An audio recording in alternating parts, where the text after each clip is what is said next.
अच्छा जी, आज हमने करना है इब्ने रुश्द।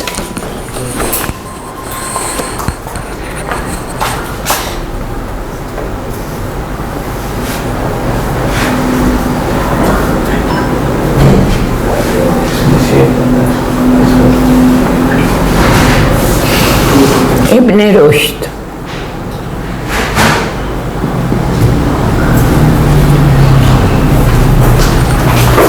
इसकी डेट्स हैं 520 हिजरी से लेकर 595 हिजरी तक हिजरी,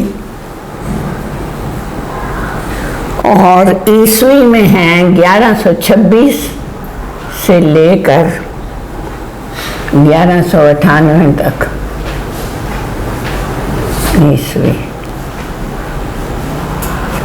ये एक वेस्टर्न फिलोसोफर है एक लिहाज से, क्योंकि वेस्ट में आपको पता ही है कि मुसलमानों ने फतह कर लिया था स्पेन बहुत पहले।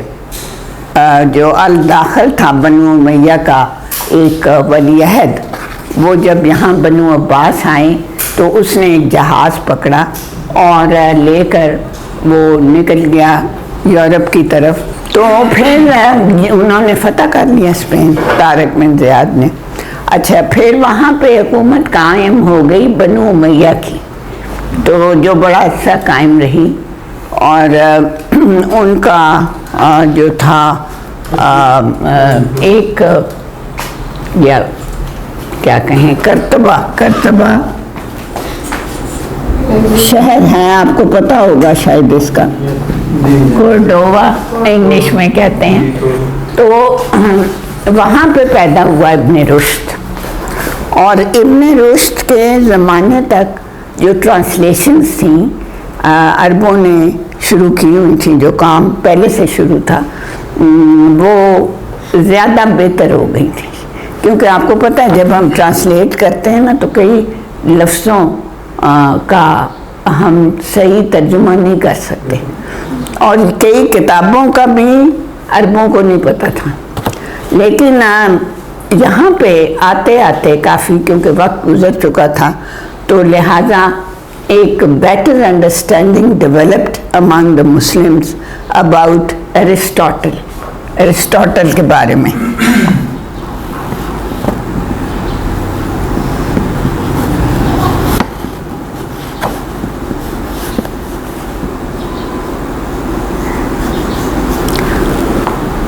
अच्छा, ये जो आदमी है ये फिजिशियन भी था, एस्ट्रोनॉमर भी था और फिलोसोफर भी था। आप कम्बिनेशन देखें इन लोगों का कि ये किस कदर जामे एक इल्म रखते थे। साइंस का भी, जो भी उस दौर में साइंस थी उसका इल्म होता था, और फिर एस्ट्रोनॉमी और जो मेडिसिन है वो आपको पता है कि साइंसेस में शुमार होती हैं। And they are the true sciences and he knew about them and he practised as a physician also. तो ये सिर्फ फिलोसोफर नहीं था। तो इसको कहते हैं, इसीलिए दांते ने जो कि आप उससे वाकिफ होंगे, उसने कौन सी किताब लिखी थी, डिवाइन कॉमेडी, उसमें उसने इसको याद किया हुआ है, ये जो है इब्ने रुश्द, और इसको द कमेंटेटर के नाम से याद किया हुआ है। तो द कमेंटेटर जहाँ भी डिवाइन कॉमेडी में आता है वो इसकी तरफ इशारा है, क्योंकि इसकी किताबें ट्रांसलेट होना शुरू हो गई थी लातीनी ज़ुबान में। लातीनी उस वक्त यूरोप की इल्मी ज़ुबान थी। तो जैसे हमारी एक ज़माने तक अरबी रही, फिर फ़ारसी रही, अब उर्दू है, तो लिहाजा इस तरह की उनकी फ्रैंका लिंगुआ जिसको कहते हैं वो अरबी थी। तो अरबी से वो लातीनी में करते थे, लातीनी उनकी फ्रैंका लिंगुआ थी। तो वो वाकिफ़ होना शुरू हुए प्राइम मैटर के तसव्वुर से। प्राइम मैटर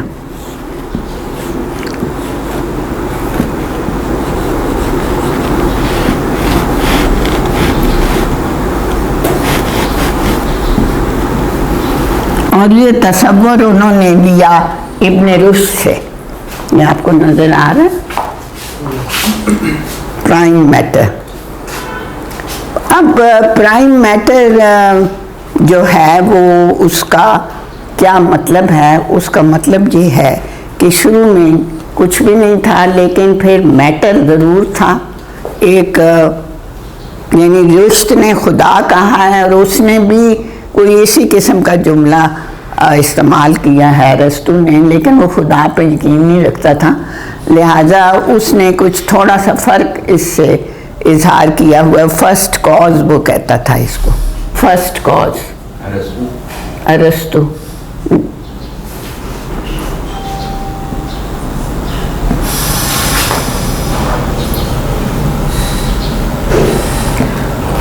तो ये मौजूद था और हमारे अकीदे के मुताबिक जब इब्न रुश्द ने इसकी तशरीह की तो खुदा मौजूद था और मैटर मौजूद था। ये दो चीज़ें अज़ली अबदी थी और फिर खुदा ने अरस्तु के मुताबिक इसी मैटर को इस्तेमाल करके दुनियाएं तख्लीक की। तो इसी को इब्न रुश्द ने अपनी तहरीरों में बहुत अहम जगह दी है और इसीलिए उस पर इल्ज़ाम लग गया था अपने ज़माने में कि ये मुसलमान नहीं है, ये कुछ यूनानी है या पता नहीं कौन है। हाँ जी, बस वो फिर किताबें जला देते थे, कर देते थे, लेकिन ये कि फिर भी इसकी किसी हद तक महफूज नहीं है, जिसकी वजह से ट्रांसलेशन जो लैटिन में हुई है वो हो चुकी है। और यूरोप वाले उस वक्त अल्फ़ाबेट्स लिखना सीख रहे थे, जबकि इब्न रुश्द जो है वो अरस्तु को पढ़ा भी रहा था, पढ़ भी रहा था। तो बड़ा नुमायाँ फ़र्क था उस वक्त हमारी तरक्की में और उनकी तरक्की में।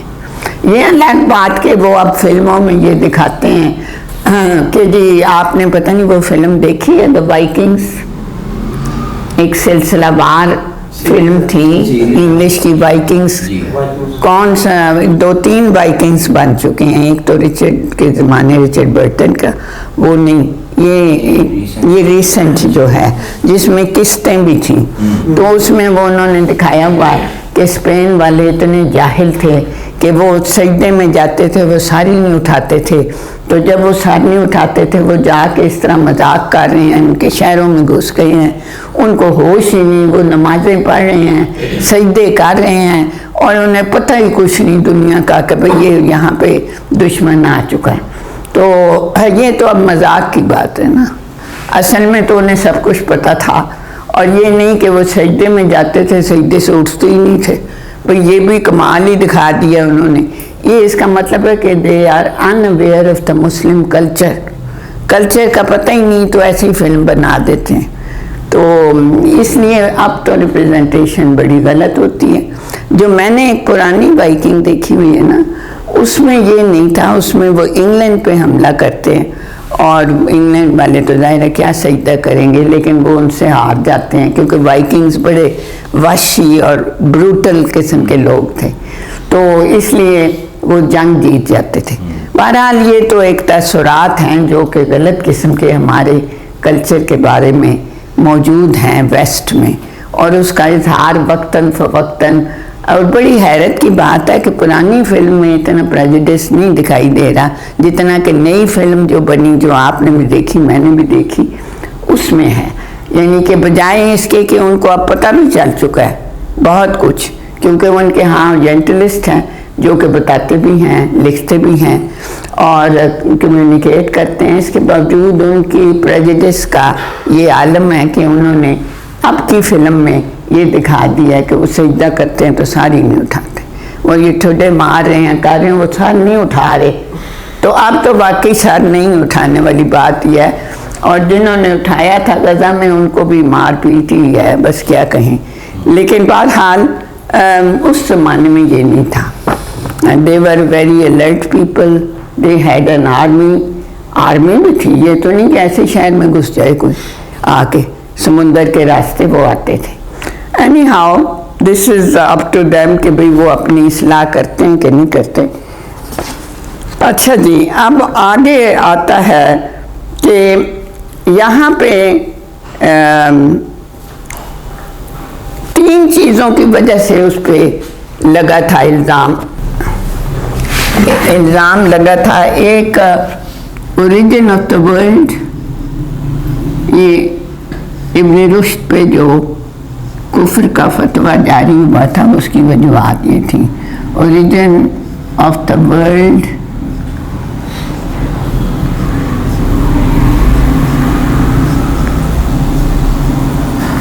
दूसरा नेचर ऑफ गॉड्स नॉलेज,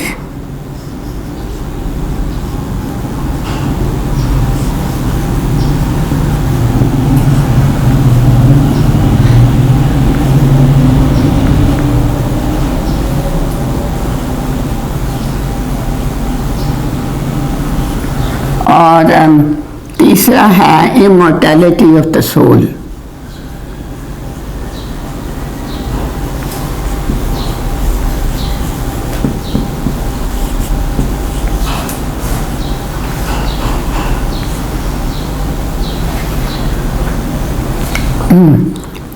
अब ओरिजिन ऑफ द वर्ल्ड के बारे में हमारा क्या आइडिया है, हम क्या कहते हैं, हमारा अकीदा क्या है? अल्लाह ताला ने कौन से आसमान और कायनात का, हाँ, कौन कहा, और सारी कायनात, बल्कि कायनातें कहें, तख्लीक हो गई। और नेचर ऑफ गॉड्स नॉलेज, अल्लाह ताला तुमको हर चीज़ का इल्म है। हर चीज़ से क्या मुराद है? पास्ट प्रेजेंट फ्यूचर, मतलब पास्ट प्रेजेंट, आसमानों ज़मीन का जितना भी नॉलेज है अच्छा, एब्सोल्यूट है, जो ज़ाहिर है, जो नहीं भी ज़ाहिर, उसका भी इल्म है। हाँ, अच्छा, हमारा ये है इस बारे में ख्याल कि वो हर इंडिविजुअल के बारे में जानता है, इसीलिए हम दुआ करते हैं। अगर वो ना जाने, फ़र्ज करें सारे इंडिविजुअल्स के बारे में, सिर्फ मैन काइंड के बारे में उसको पता हो, तो man kind is an abstract concept. तो हमारा ये है कि हम तो इंडिविजुअल के बारे में बात करते हैं कि भाई उसकी भी रसाई है खुदा तक। ये डिनाई किया हुआ है इसने, इब्न रुश्द ने, इसने कहा हुआ है कि God's knowledge is universal not particular. अब ये फिर कहना बड़ा एक मुश्किल बात है, लेकिन बहरहाल उसने ये रस्तू के ज़ेरे असर कह दी। अच्छा, जो इकबाल का क्रिटिसिज्म है इब्न रुश्द पे, वो किस लिहाज से, आपने तो पढ़ा है, इमॉर्टैलिटी, हाँ, ऑफ ह्यूमन सोल। हमारा इमॉर्टैलिटी के बारे में क्या ख्याल है? कि जो रूह है वो आपकी इमॉर्टल है, और इंसान जो नहीं, इमॉर्टल तो है, लेकिन किस शक्ल में है? जन्नत और दोज़ख की फॉर्म में इमॉर्टैलिटी। नहीं, जन्नत दोज़ख तो बात की बात है। रूह किस फॉर्म में है? आपकी रूह जब हम मर जाते हैं तो क्या होता है, हमारा जिस्म तो फानी है ना, ख़त्म हो जाता है, हमारी रूह किधर जाती है? आलम में नहीं, वो वापस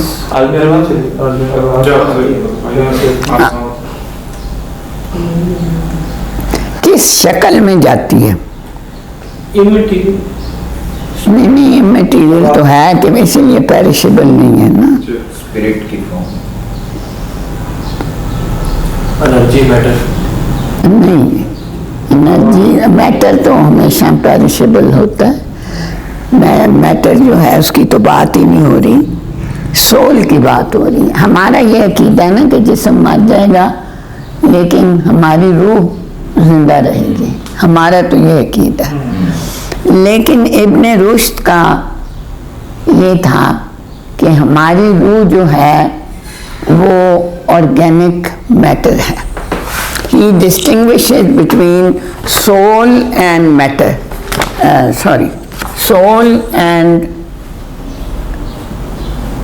soul उसके ख्याल में is equal to organic matter।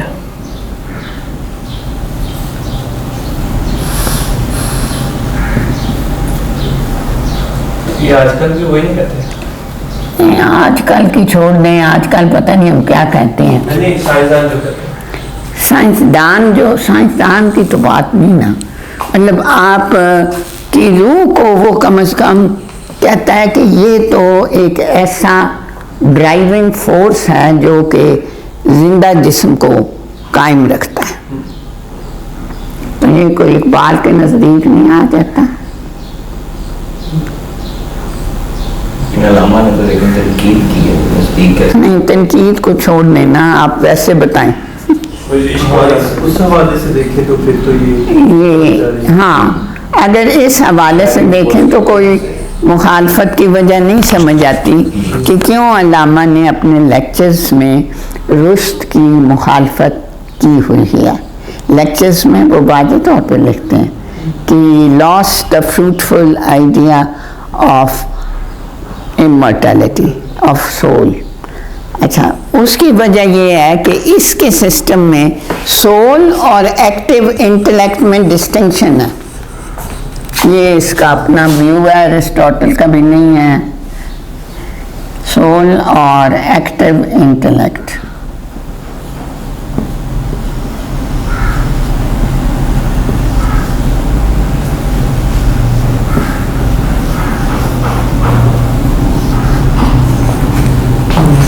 What is active intellect? जब इंसान मर जाएगा तो उसकी सारी चीजें वो खत्म हो जाएगी। जब वो जो सोल जो है भी इमॉर्टल, वो एक नई फॉर्म में आएगी, नई चीज, उसका उससे कोई ताल्लुक नहीं होगा जो उसने जिंदगी गुजारी। अच्छा, उसमें कोई राब्ता ही नहीं होगा, हाँ। कनेक्शन नहीं होगा।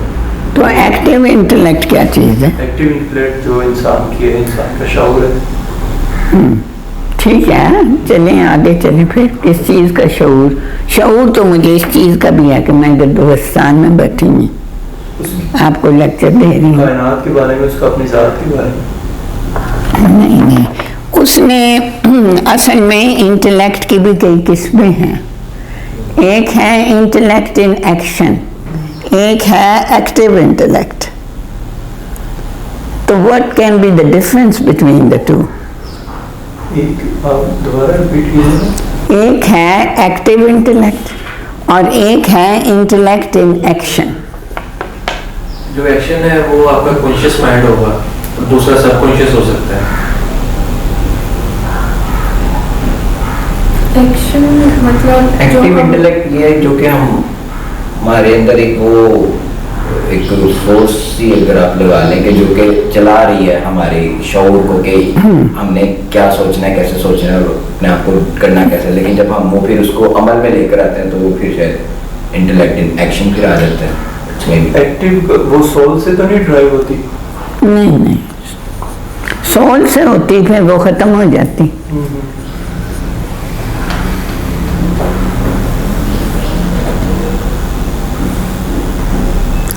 एक्टिव इंटेलेक्ट वो इंटेलेक्ट होती है जो कि हमें नॉलेज देती है of universal truths. Active intellect. बाकी इंटेलेक्ट एंड एक्शन तो हमारी, जो आपको पता है, रोज़मर्रा की ज़िंदगी और इस किस्म की चीज़ों को मुनज़्ज़म और मरबूत करने के सिलसिले में काम आती है। It is perishable because it is basically related to the human body.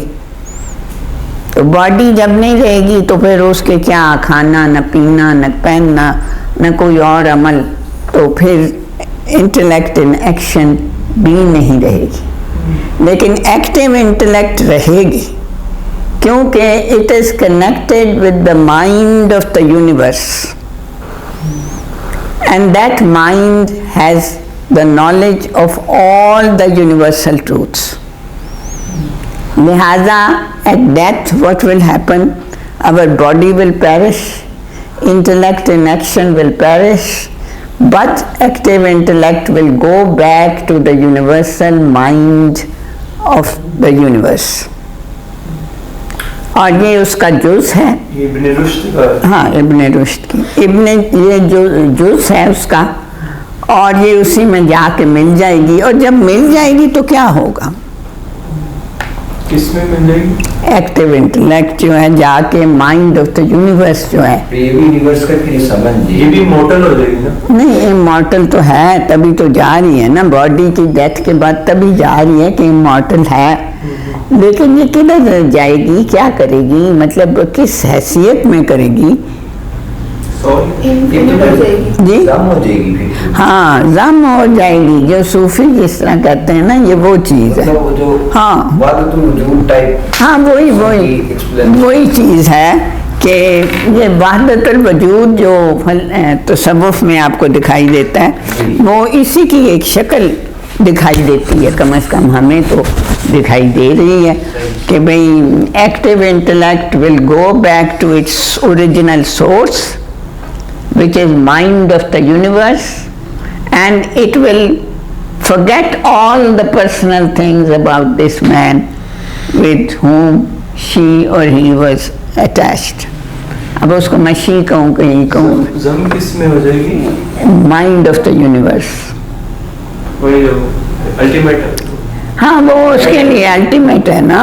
Ultimate हाँ में यानी जम। बिल्कुल, अल्टीमेट रियलिटी जिसको आप कहते हैं, वो उसके लिए माइंड ऑफ द यूनिवर्स है, जिसने यूनिवर्स को तख्लीक किया। खुदा आप कहते हैं ना, हम कहते हैं, वो लोग नहीं कहते थे, तो फिर हमें भी ज़रा अवॉइड करना चाहिए। लेकिन इब्न रुश्द ने खुदा कहा है, वो अलग बात है। उसने खुदा कहा है क्योंकि उसने क्या कहा है, origin of the world is because of eternal matter which was given a particular shape in the form of various universes by God. God उसके लिए is not a person, हमारे लिए तो पर्सन है, हम तो दुआएं मांगते हैं, इसीलिए अगर वो पर्सन ना हो तो उसको पता ही नहीं चलेगा हमारी दुआओं का, हमारा तो हमारे यहाँ इसलिए सोल की और खुदा की जुदागाना हैसियत कायम रहती है मरने के बाद भी। लेकिन अच्छा, यहाँ पे आके लामा साहब, हाँ अल्लामा हैज क्रिटिसाइज्ड, हाँ क्या कहते हैं उसमें बिल्कुल, नहीं होगी, हाँ। वो आपकी इंडिविजुअलिटी कायम रहेगी। बिल्कुल। अच्छा, वो क्यों इंडिविजुअलिटी कायम रखने पे अल्लामा जोर देते हैं? क्योंकि अगर जम होगी तो फिर आपकी अपनी हैसियत वो उस तरह से खत्म हो जाती है।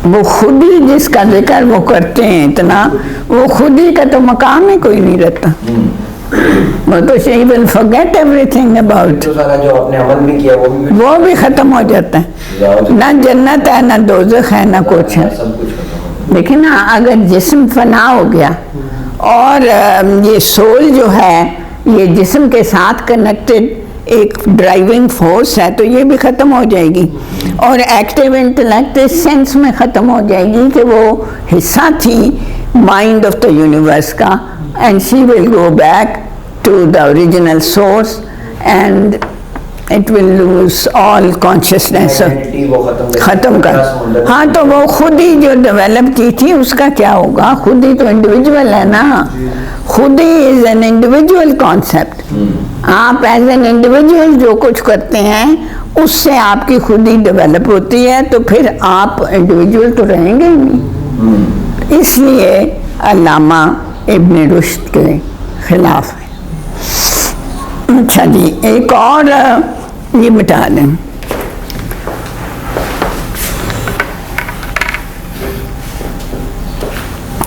जो नाम आप पढ़ेंगे पहले लेक्चर में, वो है इब्न खल्दून जी।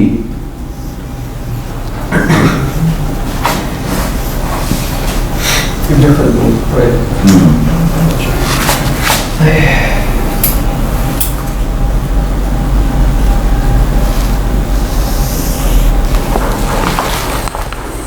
इब्न खल्दून जो है, he was an historian and A sociologist, और सोशियोलॉजिस्ट इतना बड़ा है कि इसको पानी समझा जाता है सोशियोलॉजी का। He had the intention of writing a world history, world की हिस्ट्री लिखना चाहता था वो, और वो इसीलिए उसने सारे इलाकों का सफ़र भी किया, सब कुछ किया। अच्छा, अब ये जो शख्स है इसका जिक्र क्रिटिसिज्म में नहीं आता। क्रिटिसिज्म हो सकता है वैसे इस पे भी, लेकिन किया नहीं है लामा ने। इब्न खल्दून जो है, इसकी डेट्स मैं आपको बताती हूँ। 1333 से हाँ जी, 732 1333 से 14 से 14 में मर गया था। 15 वो आया था। 1333 में पैदा हुआ था, 1456 में मर गया था। ये हिजरी है। हाँ। और 33 and ईस्वी जो है वो है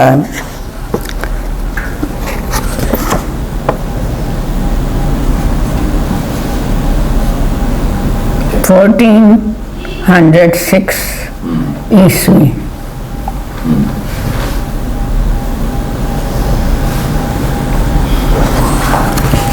अच्छा, इसका वैसे तो इसका फ़लसफ़े के बारे में कोई अच्छा ख्याल नहीं है।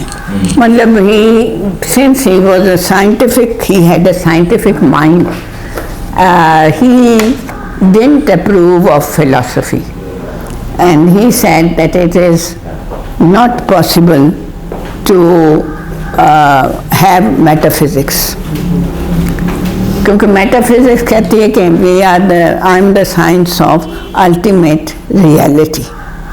अल्टीमेट रियलिटी जो है वो किसी को मालूम ही नहीं, खल्दून कहता है। तो इसलिए फ़लसफ़े का वो हिस्सा जिसको हम मेटाफिजिक्स कहते हैं,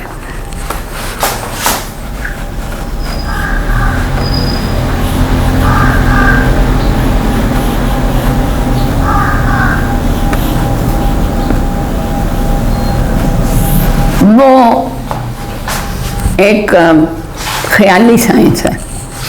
खल्दून के ख्याल में एक ख़याली सी चीज़ है कि कोई कहता है the ultimate reality is matter, कोई कहता है the ultimate reality is idea, कोई कहता है स्पिरिट है, कोई कहता है माइंड है। मतलब हज़ार बातें हो रही हैं और सब थियरीज़ हैं, और Ibn Khaldun is not ready to accept the mayor theory. वो कहता है कोई ठोस सबूत नहीं है। बाकी वो रिलीजन को इससे अलग रखता है। वो कहता है रिलीजन तो ठीक है हमारा है, और अकीदा जो है वो पक्का है उसका, और वो रिलीजन पे कोई बात भी नहीं करता, और वो उसको मानता है बस। वो कहता है चीज़ ये लेता है, लेकिन वो इल्म के लिहाज से फिलॉसफी में मेटाफिजिक्स को रिजेक्ट करता है, और दो और जो ब्रांचेस हैं उनको अप्रूव करता है। किधर है वो?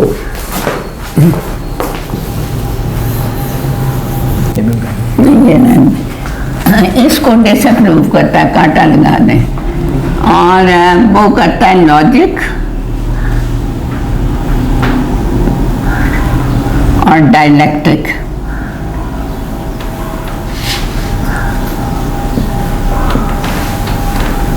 यानी मंतक और जज्बियात। हाँ, जज्बियात। अच्छा, अब मंतक के जरिए से हम क्या करते हैं? मंतक का फंक्शन क्या है? चीज़ों के बारे में एक से दूसरी चीज को ड्राइव डिडक्शन। हाँ, एक चीज़ को अंडरस्टैंड करने के लिए, बेटर अंडरस्टैंडिंग के लिए लॉजिक का यूज़ करते हैं। हाँ। ये पॉसिबिलिटी है भी या नहीं। तो लॉजिक जो है it is the science of truth in a way, and its nature is that of an instrumental science. Instrumental science लिख लीजिए आप, अगर लिख रहे हैं तो instrumental science. Like metaphysics, it does not claim that it knows truth. It only helps you to reach truth. ये फर्क है। मेटाफिजिक्स तो कहती है ना मुझे पता है माइंड है या स्पिरिट है या आइडिया है या मैटर है या क्या है, वो सब मुझे पता है। अब हाँ नहीं, ये लॉजिक जो है इसका काम यही है कि it should either prove the truth of A preposition और falsehood of a proposition, and that's why this logic is considered an instrumental science. और इसकी अहमियत से Khaldun was aware of its importance. Logic is also connected to the rationality. हाँ, rationality है, लेकिन इसका इस्तेमाल जो है ना जी, वो साइंसेस जब डेवलप हुई हैं तो उन्होंने भी किया ना। तो since all these people are polymath, ये बड़ा इनका वसी इल्म था, ये साइंस भी पढ़ते थे, ये फिजिशियन भी थे, ये एस्ट्रोनॉमर भी थे, ये फिलोसोफर भी थे, ये सब चीज़ें इनके लिए सब्जेक्ट्स थे इनके। तो इसलिए इसको ये लगता है कि लॉजिक तो काम की चीज़ है, बाकी मेटाफिजिक्स जो है वो इसके नज़दीक एक गलतियों का अंबार है जो उसमें लगा हुआ है। अच्छा, फिर डायलेक्टिक क्या चीज़ होती है? दो ऑपोजिट चीजों का आपस में वो कंपैरिजन वगैरह करना और उसमें से आप जो रिजल्ट निकालते हैं। कंपैरिजन तो नहीं होता, मतलब उसको आपस में आप वो डिस्कस करते हैं कि दो अलग अलग एक्सट्रीम जो कि ऑपोजिट होती हैं, हाँ। उनको आप यानी डिस्कस करके नहीं, वो क्या चीज़ें होती हैं जो ऑपोजिट होती हैं? ये नहीं नहीं नहीं नहीं नहीं, लेकिन सच और झूठ जो होता है या खुदा है या नहीं है, इस तरीके के जो क्वेश्चन होते हैं, दो अपोजिट मीनिंग्स वाले, वो हमारे बहुत सारे ख्यालात के एग्जिस्ट करने के रीज़न होते हैं। मतलब अगर बुराई और अच्छाई का फर्क नहीं होगा तो बहुत सारी चीज़ों की एग्जिस्टेंस खत्म हो जाएगी। ये उसकी रीज़न को तलाश करते हैं, जैसे कि इसको उसमें भी यूज़ किया जाता है डायलेक्टिकल अप्रोच में, साइंसेस में भी और इसमें भी, फिलॉसफी में। हाँ, डायलेक्टिकल अप्रोच तो वकील बड़ा इस्तेमाल करते हैं, मैंने तो देखा है। जो भी वो कह रहा होता है उसका ऑपोजिट वकील उससे उलट बात कह रहा होता है। अब अगर दो उलट बातें कही जाए तो मुझे बताएं कि आपको नतीजा क्या निकालेंगे? किसी को प्रूव करेंगे, किसी दूसरे तो लॉजिक एक को ठीक मानेंगे, एक को गलत मानेंगे, ये नतीजा निकल सकता है। कोई एक या नया आइडिया भी निकल सकता है। दोनों को डिनाई कर देंगे। हाँ, दोनों को आप जगह देंगे तो एक तीसरा नतीजा निकल आएगा। और ये डायलेक्टिक्स जो है इसका बहुत बाद में इस्तेमाल हुआ है हेगल के यहाँ। उसकी तो हाँ, डायलेक्टिक्स में है, लेकिन इसकी इब्तदा बहुत पहले हो चुकी थी। यूनानियों को मसलन डायलेक्टिक का इल्म था। तो मतलब हेराक्लाइटस, हाँ, हेराक्लाइटस नहीं, वो जो जीनो था ना, जीनो, वो उसको पता था और उसने डायलेक्टिक्स का इस्तेमाल करके अपने मुखालफिन को रिच कर दिया था। आर्गुमेंट्स, हाँ, आर्गूमेंट ही होता है, लेकिन इसमें आर्गूमेंट की एक ख़ास फॉर्म है जो इस्तेमाल होती है। इसको थोड़ा सा एलैबोरेट करते हैं। हाँ, हेगल के लिहाज से मैं कर देती हूँ ना, उसने ज़्यादा डेवलप किया। हेगल जो है वो कहता है कि, और वो मार्क्स भी हेगल से इम्प्रेस था। हाँ, डायलेक्टिकल मटीरियलिज्म, यानी वो मानता तो मटीरियलिज्म को था कि matter is the ultimate reality, लेकिन ये कि उसको डायलेक्टिक्स की शक्ल में देखता था कि reality is dialectical, reality is dialectical. और उसमें उसने जो मार्क्स का ज़्यादा आसान है आपके लिए समझना कि मार्क्स ने ये कहा कि ये जो सोसाइटी तरक्की करती है ये किस तरीके से करती है, ये डायलेक्टिक्स के ज़रिए से करती है। लेकिन आप इन्होंने इसको they made it a principle of reality. हाँ, वो मतलब करती है तो डायलेक्टिक्स के ज़रिए से करती है, और उसकी डायलेक्टिक्स ये है कि दो ऑपोजिट क्लासेस हमेशा एग्जिस्ट करती हैं। एक वो जिसके पास सब कुछ है और एक वो जिसके पास कुछ भी नहीं है। और इससे फिर आगे तीसरी शक्ल पैदा होती है इनके जंग से, जंग होती है इनमें। तो हेराक्लिटस का यहाँ तक ठीक है कि जंग, unconsciously was pointing out the dialectics. तो उसके जरिए तीसरी शक्ल आती है क्लासलेस सोसाइटी। तो उसने इसको मटेरियल फॉर्म दे दी, हेगल ने इसको आइडियलिस्टिक फॉर्म दी कि एक आइडिया होता है फिर उसके ऑपोजिट आइडिया आ जाता है। लेकिन आपके यहाँ भी यही हो रहा है, एक पार्टी है फिर उसके ऑपोजिट एक पार्टी है, फिर दोनों जो हैं वो किसी जगह जाके ख़त्म हो जाएंगी, फिर एक तीसरी पार्टी निकल आएगी। पॉलिटिक्स में अगर देखा जाए तो है तो टोटली यूटोपियन अप्रोच ही है ना?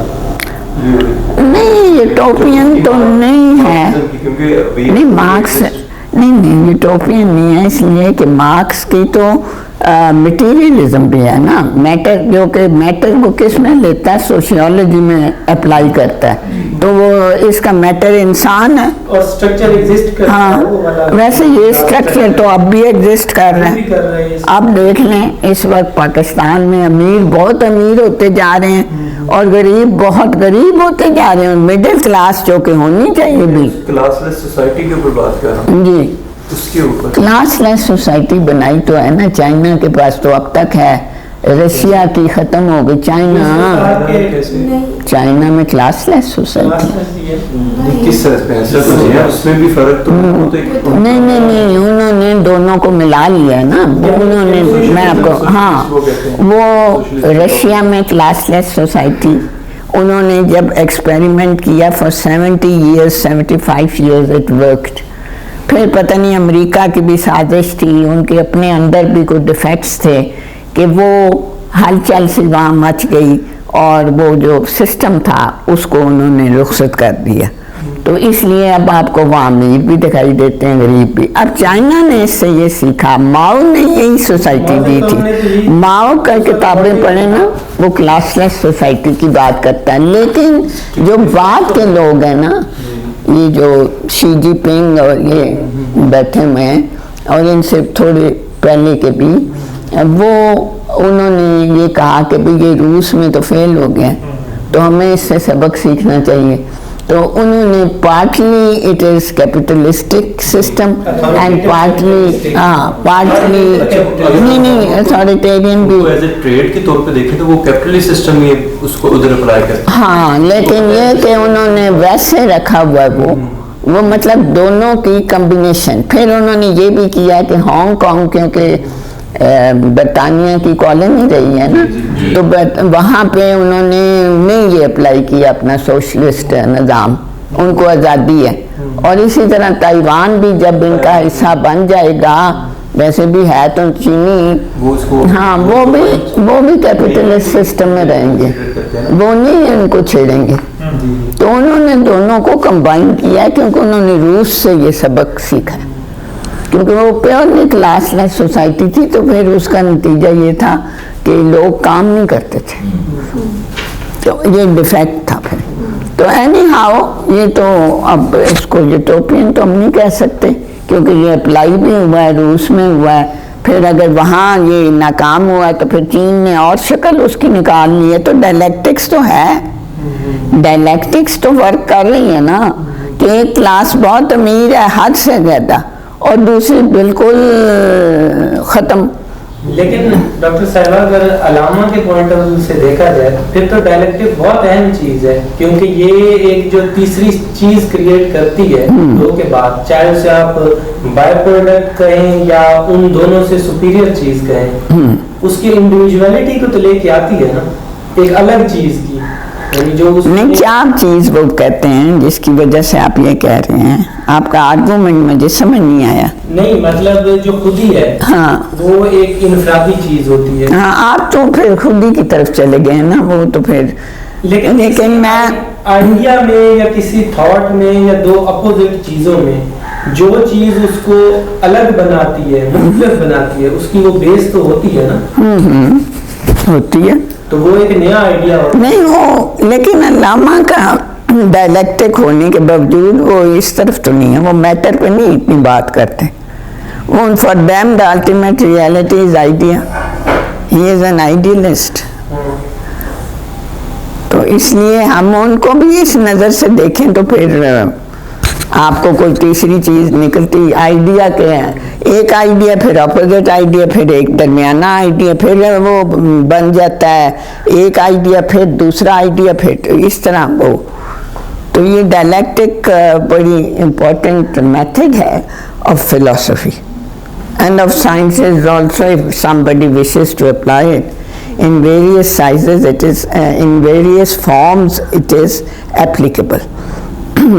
तो बहरहाल जी ये कहानी है इनकी इब्ने खल्दून के साथ। अब क्या जिक्र है इनका, जरा पढ़ें, वो किताब रखा करें ना पास।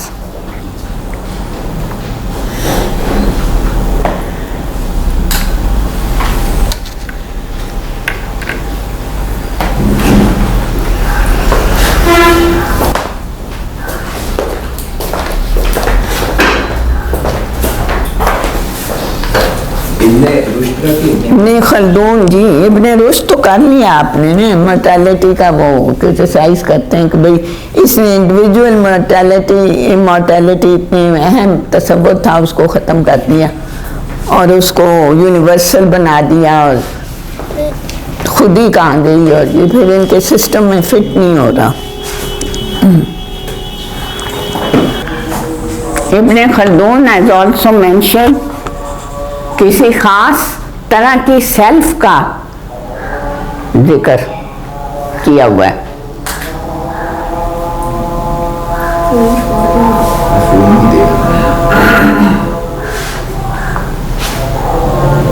ये तो नहीं था वो approach the content of mystic consciousness। आगे पढ़ना खल्दून जहाँ पे आता है 19 Mystic consciousness in a more critical spirit and very nearly reached the modern hypothesis of subliminal selves। हाँ, इस हवाले से भी जिक्र है खल्दून का।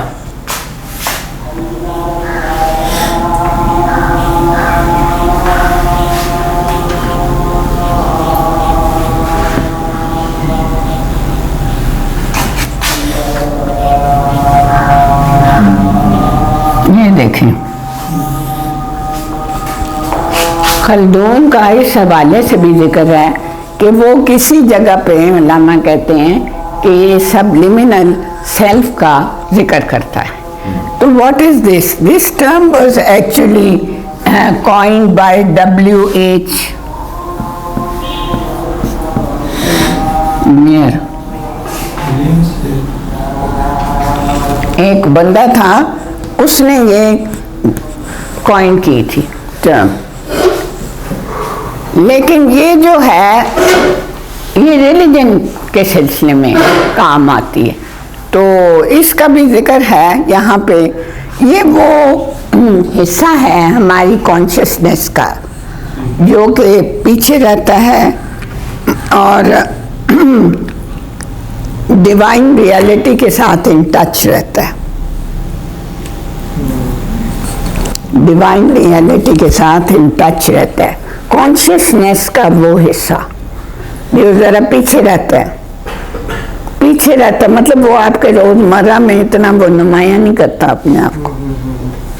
उसको वही मिस्टिक वाला, हाँ, यानी मिस्टिक एक्सपीरियंस के सिलसिले में ये इस्तेमाल हुई। जो कॉन्शियस का हिस्सा वो हाँ, के साथ। तो इससे मिलता जुलता आइडिया खल्दून के यहाँ भी है। So in a way, Allama is approving of Khaldun in this particular context.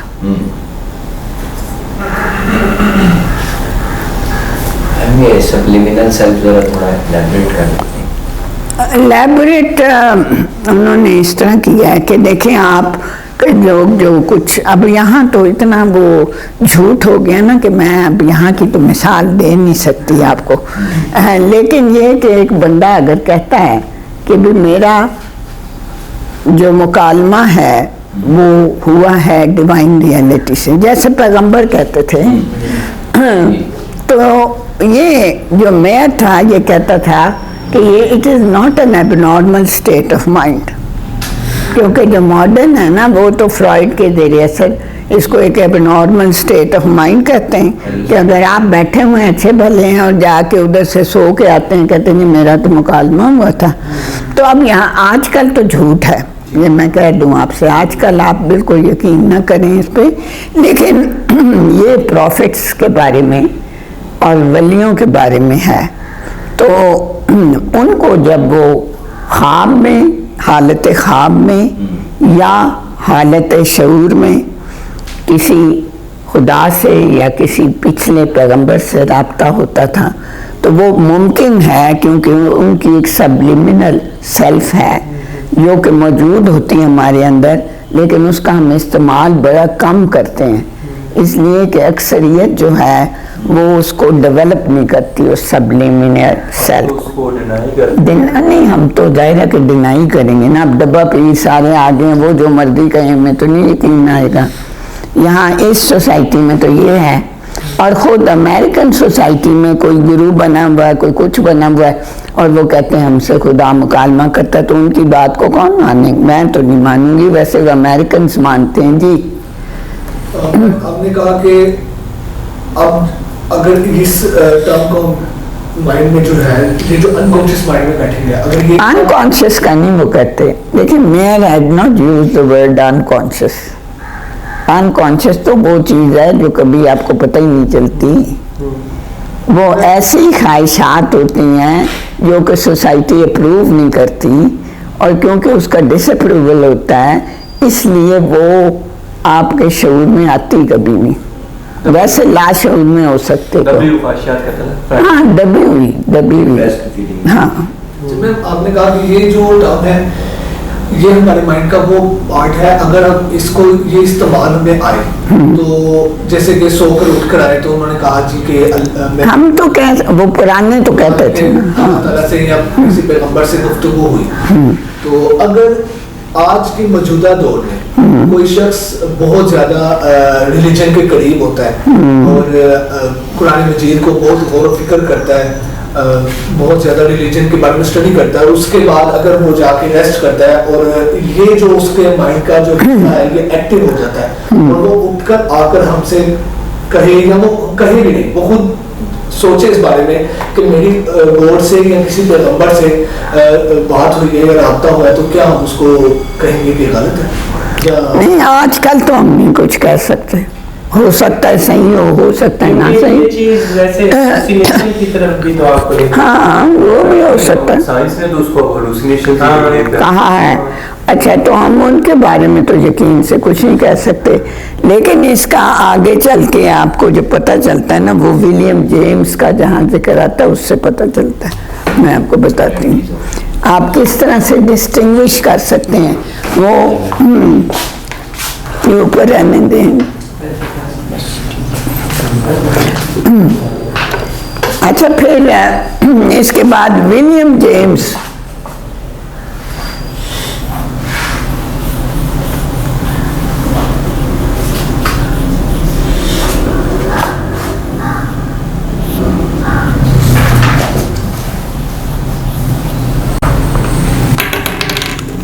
he was an American.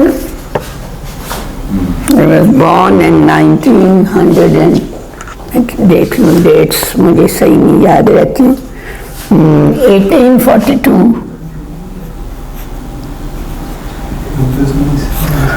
to 1910 ईस्वी, after the death of Christ.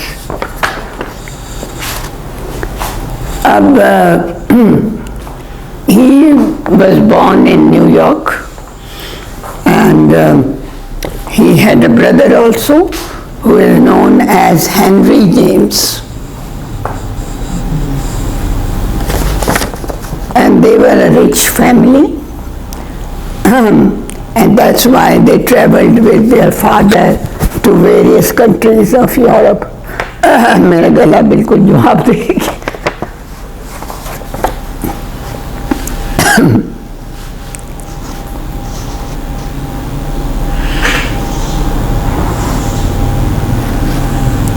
His education was diverse.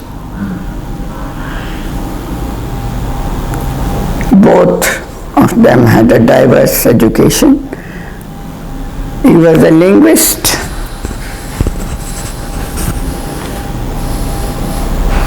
an educationist, and a professor of philosophy and psychology. उस वक्त एक ही थी उसके ज़माने में.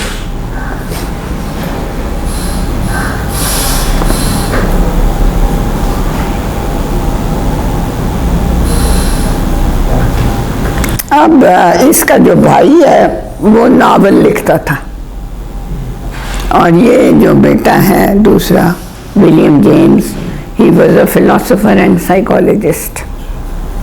He came back to New York and Henry James never came back to America.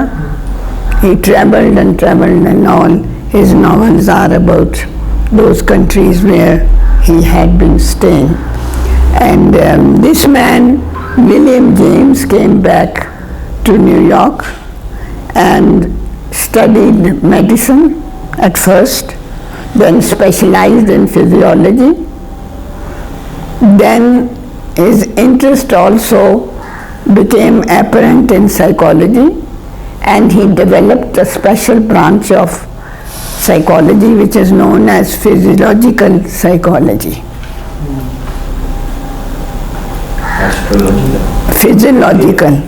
Physiological psychology, and he was the first in America to set a psychological lab. वरना पहले वो सिर्फ बातें होती थी, उन्हीं से अंदाजा लगाया जाता था. Then in 1817 he became a professor of philosophy, and he produced several books.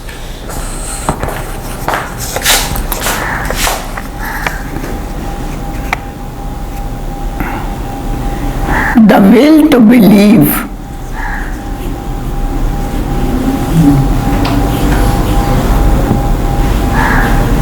William James ने जी.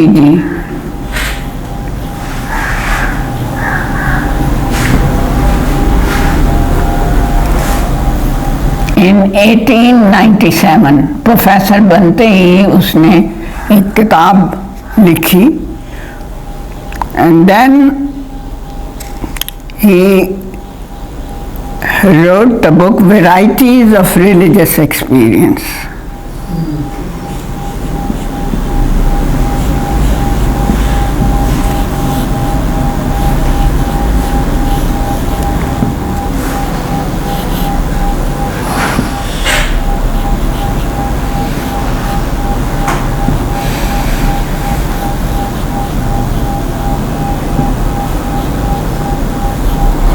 अच्छा, इन दोनों के बारे में एक मजे की बात किसी ने कही है कि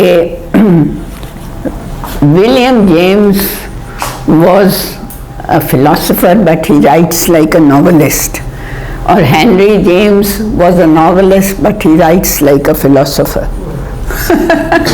ये आपने उनकी जेनेटिक्स जो है उसने इस तरह से काम किया, यूं करके वो क्रॉस है इनकी जेनेटिक्स. दोनों चीज़ें अंदर हैं तो भाई किसका इजहार करना है, जिसका गलबा ज़्यादा हो गया उसका इजहार हो गया. अच्छा जी, ये है आगे pragmatism in 1907.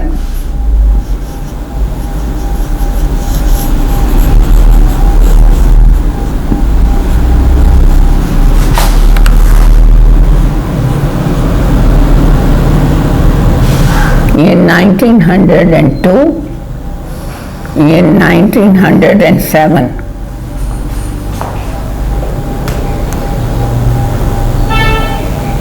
Then in 1909,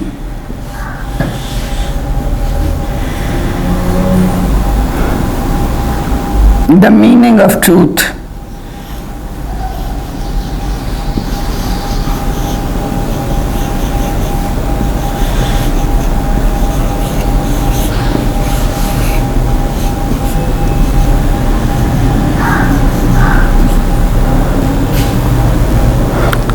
And then 1911, some problems of philosophy. ये वैसे ही लिख लेंगे आप. 1911, some problems of philosophy. In 1912, essays in radical pragmatism. After death to death से पहले. नहीं, ये देखें, ये फिर पोस्ट्यूमसली शाया हुई है मेरा ख्याल है. हाँ, पोस्ट्यूमसली मतलब लिख किया होगा तो किसी ने फिर छाप दी होगी उसके स्टूडेंट्स में से या भाई ने. ये है जी some problems of the philosophy. नहीं, इसके नीचे एसेज जो 1912 में 1912 में इसने लिखा है essays in radical pragmatism.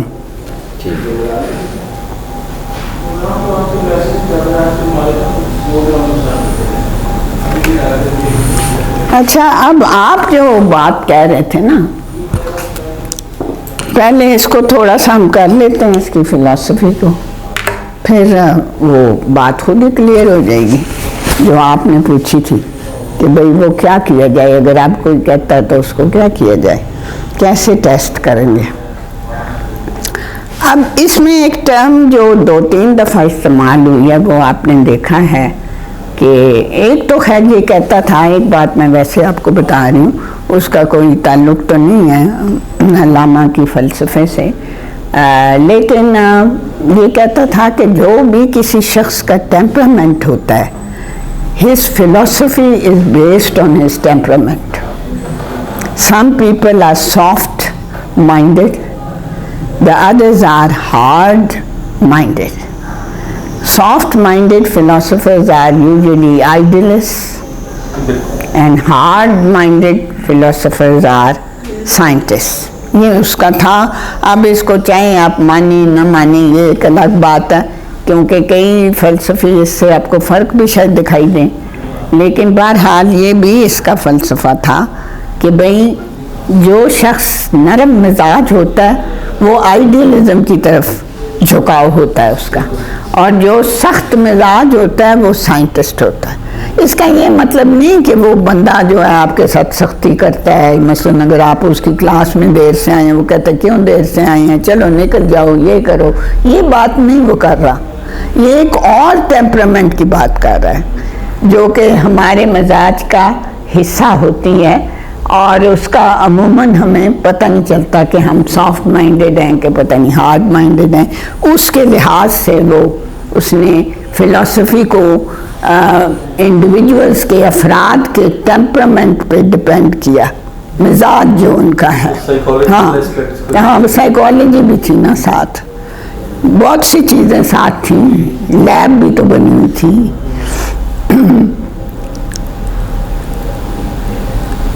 अच्छा, अब आपने जो सवाल पूछा था उसका यहाँ पे एक टर्म है जो 2-3 दफ़ा इस्तेमाल हुई है, pragmatism. He was an American philosopher who was a pragmatist. And what is pragmatism, क्योंकि आम ज़बान में भी आप अक्सर इस्तेमाल जो मौजूदा हालात के मद्देनजर जो होता है ना, वो एक बेहतरीन उसमें से आउटपुट निकाल करके ये भी साइंटिस्ट होंगे ना, जो सिर्फ प्रैक्टिकल ग्राउंड रियलिटी को मद्देनजर रखते हुए कि हकीकत जो है वो ये है, उसके फैक्ट को बेस करती है. मतलब रियलिटी के ज़्यादा क्लोज होता है, रियलिटी के साथ ज़्यादा क्लोज होता है. नहीं, वो तो खैर होते ही हैं तो रियलिटी से वो रिलेट करने की वो कोशिश करते हैं कि जो है रियलिटी ये है, इस तरह. आप नहीं बोल रहे थी ये पीछे. मैं बस यही पढ़ रहा था साथ साथ. अच्छा, मैं आपसे पूछती हूँ, बताएं. जो ये कह रहे हैं वो ठीक कह रहे हैं. शॉर्टकट तो यही है ना कि बंदा कहीं भी दूसरा ठीक कह रहा है, मुझे ना तंग करे. अच्छा, प्रगमा से ये लफ्ज़ प्रैग्मेटिज्म निकला है. प्रगमा, ये फिर वो यूनानी आ जाती है, देखिए यूनानियों ने हमारा पीछा नहीं छोड़ा, अभी तक हम उन्हीं की बातें करके आगे चलते हैं। तो प्रगमा इज एक्शन। तो आपका जो सवाल है उसका जवाब ये देगा विलियम जेम्स, ये कहेंगे लुक एट हिज प्रगमा। जी जी, ये मेरे माइंड में आ रहा था कि उसकी अमल बताएगा ना। हाँ, यानी वो कहे आपको या ना कहे, अगर उसके अमल में कोई तब्दीली आ गई है तो आप कहेंगे कि हाँ इसको सचमुच हुआ है, और वैसे वो बताएगा भी नहीं। मैं आपको एक और भी आजकल के ज़माने से बताऊं कि अगर किसी शख्स को हो भी जाए और वो जेन्युइन हो तो वो नहीं बताएगा, सही कह रहे, लेकिन वो बदल जाएगा अपने अमल में। जी जी बिल्कुल, समझ आएगी आपको बात? बट इसका पॉसिबिलिटी है, ऐसा हो सकता है। ऐसा हो ही सकता है तो हम कह रहे हैं ना। हाँ, मतलब आजकल के बारे में आपने पूछा ना, तो आजकल के बारे में मैं कह रही हूँ कि look at his actions and not whatever he says. Quran मजीद में ये बात थी कि जो अल्लाह ताला है ना वो सिर्फ अपने पैगंबरों से गुफ्तगू करते हैं। तो मेरे कहने का मकसद ये था कि इसमें ये पॉसिबिलिटी है, ऐसा हो सकता है। नहीं, पैगंबरों से तो करता ही है। आपने तो आजकल के ज़माने के बारे में पूछा था ना, तो मैं आपको बता रही हूँ कि इस तरीके से आपको पता चल सकता है। बेसिकली ये ना थोड़ा सा उनका जो सवाल है ना शायद वो रीफॉर्मुलेट नहीं कर पा रहा। बेसिकली पूछना वो ये चाह रहे हैं कि क्या ऐसा पॉसिबल है कि किसी इंसान के साथ खुदा खुद हम कलाम हो जाए, और वो उसकी जो हम कलामी है उसको अगर वो बताता है आके वाज़े तौर पे कि मेरे साथ खुदा हम कलाम हुआ है और मुझे इस चीज़ का एक्सपीरियंस हुआ है, तो उस चीज़ की कितनी सदाकत होगी। यही तो मैंने आपको बताया। हाँ, लेकिन ये बेसिकली जो है ना वो आजकल के हवाले से इन्होंने पूछा था, ये कह रहे हैं कि उसके अमल से पता चल जाएगा कि वो उसमें वाकई में। और आजकल तो बिल्कुल आप अमल को देखा करें। लेकिन उसके साथ साथ उनका जो एक और दोबारा उसने पूछा है वो ये भी है कि वो ये बेसिकली साथ ये भी पूछना चाह रहे हैं कि ऐसा मुझे बता देंगे पॉसिबल भी है या नहीं है। पॉसिबल है, और इसका जवाब सुनिए, आप वो कुरान में बात कर रही हैं, कुरान खुद इसका जवाब दे रहा है। रिकंस्ट्रक्शन के लामा साहब स्टार्ट इधर से करते हैं, Quran emphasising on deed rather than idea. हाँ, अल्लामा तो इसीलिए कहते हैं Allama is sporting pragmatism in a way. और ये अहमद जावेद साहब कहते हैं कि जो ऐसा एक्सपीरियंस होता है इसके बाद ये बंदे के अंदर जो होता है ना उसके एक्शंस के अंदर उसकी डेली लाइफ के अंदर एक चेंज मतलब आता ही आता है, जिससे उसकी जो डेली लाइफ होती है उसकी थिंकिंग होती है वो एक और एक ट्रैक पे चलती है। मुमकिन नहीं होता कि वो उनके साथ अपने साथ यही हुआ ना जी। सेम नहीं रहता, मतलब वो खुद इसका सबसे बड़ा सबूत है। जी, मेरे माइंड में क्वेश्चन इसलिए आया था आज के हवाले से क्योंकि मैंने जो कुछ स्कॉलर्स को सुना है या फिर जो खुद स्टडी किया उसके मुताबिक मैंने यही पढ़ा था कि जो अल्लाह ताला है वो अपने ख़ास बंदों के अलावा किसी से कलाम नहीं करते। देखिए खास बंदा कौन है किसको पता होता है? खास बंदा कौन है ये किसको पता होता है? ये जो आप बात कर रहे हैं ना खास बंदे की, ये इंटरप्रिटेशन उन्होंने आगे ब्रैकेट में डाला था पैगंबर, ये हमारे जो जितने भी है उलमा किराम उन्होंने इंटरप्रिटेशन में आगे डाला होता है। खास बंदा तो कोई भी बन सकता है, आप भी बन सकते हैं, कोई भी बन सकता है। हाँ, एनीबडी कैन बी। और मैं आपको एक मिसाल देती हूँ हजरत याकूब की। वो बड़े शराबी थे, बहुत गलत काम उन्होंने किए, लेकिन जब वो बड़ी उम्र को पहुँचे खुदा उनसे हम कलाम हुआ और उनको बताया कि ये होने वाला है।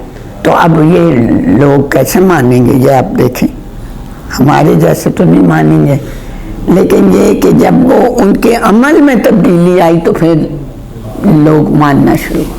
देखिए वहाँ से बात बदलती है, वरना तो क्या है फिर हर कोई कह सकता मुझे ये दिया मुझे वो दिया। एक साहब थे वो कहते थे मुझे कलम दिया तो मैं इसलिए अच्छा लिखता हूँ, अब मैं कह दूँ मुझे भी दिया था तो आपको क्या पता दिया था कि नहीं दिया था? वैसे भी आगे जाके रिलीजियस एक्सपीरियंस को टेस्ट करने की या उस वो तो अल्लामा में ऊपर जज करना है वो भी आएगा।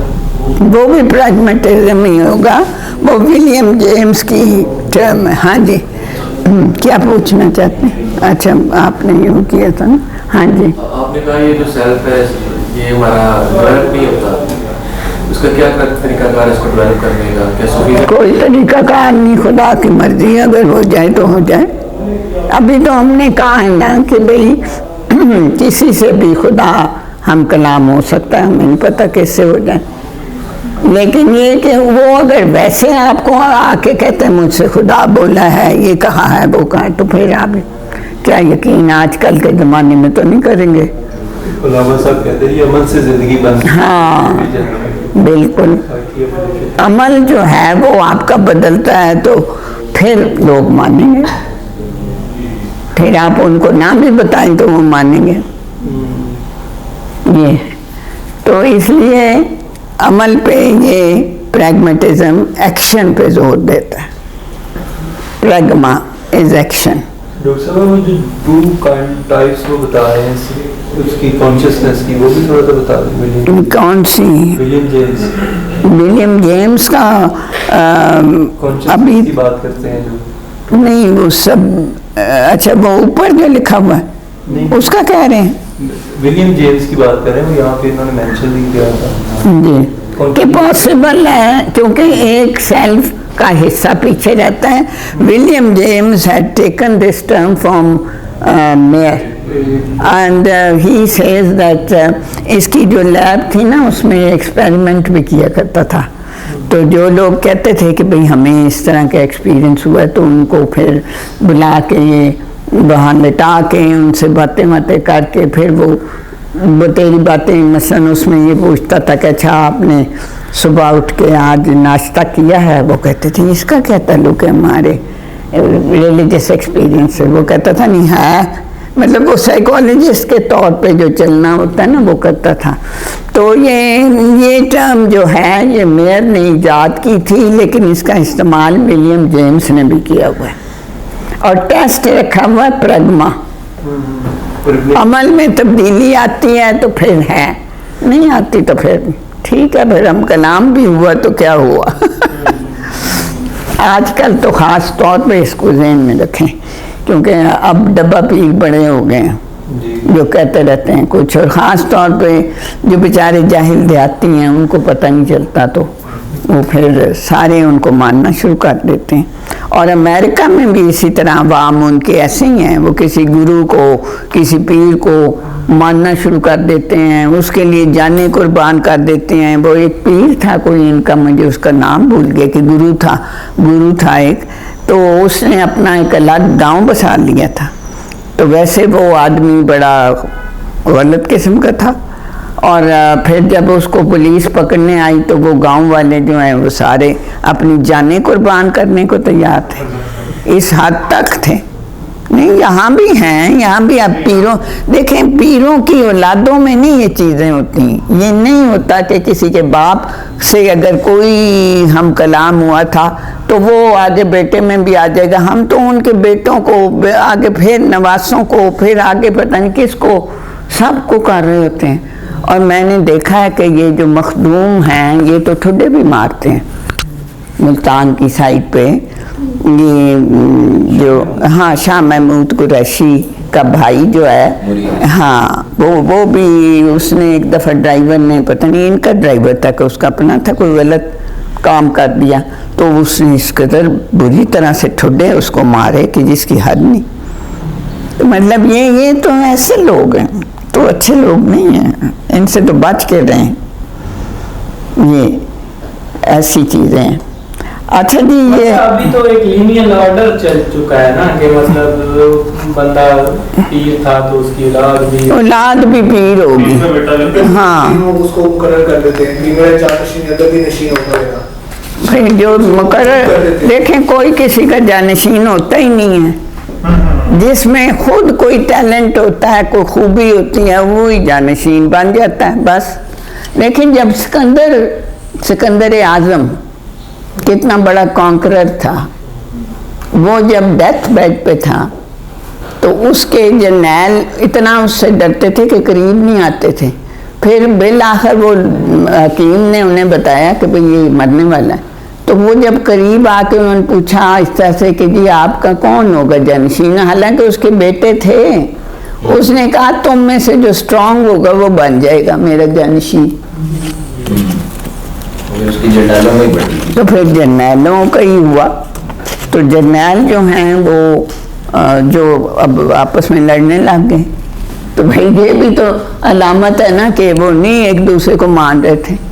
मिस्र का जर्नल जो गवर्नर था और था, यहाँ का गवर्नर और था, हमारे यहाँ भी आया था ना अलेक्जेंडर द ग्रेट। तो फिर जो मिडिल ईस्ट में कोई और था वो आपस में लड़ना शुरू हो गए। तो उसकी कोई विरासत नहीं थी और उसने किसको वारिस मुकर्रर भी नहीं किया था, हालांकि उसकी 2-3 बीवियां थीं और उनमें से औलादें भी थीं, लेकिन वो बच्चे थे अभी एक तो, और दूसरा उसको पता था कि भाई जो स्ट्रांग होगा वो बन जाएगा, कॉन्करर ऑफ द वर्ल्ड कौन बन सकता है मेरी तरह। अपना उसको जोम भी था। ये भी है। खुद भी तो 32 साल की उम्र में नहीं, खुद भी बड़ा यंग था। वो तो मैंने आपको बताया ना, इधर का डेंगू मच्छर कोई लड़ा है उसको, तो बस वापसी पे वो बीमार हो गया। उसका एक और जर्नैल भी बीमार हुआ था, ये उसके पास भी गया था। अगरचे डेंगू तो नहीं लगता, मलेरिया लगता नहीं है दूसरे को। हाँ, उसका घोड़ा भी इधर ही मर गया। हाँ, वो जिसको हमने फालियाँ बना लिया वो असल में फिलिया था। फिलिया उसकी घोड़ा था और वो यहाँ पे घोड़ा भी मर गया, मच्छर ही ने काटा होगा उसको भी, यही किया होगा। अच्छा जी, आज के लिए तो अब इतना ही है।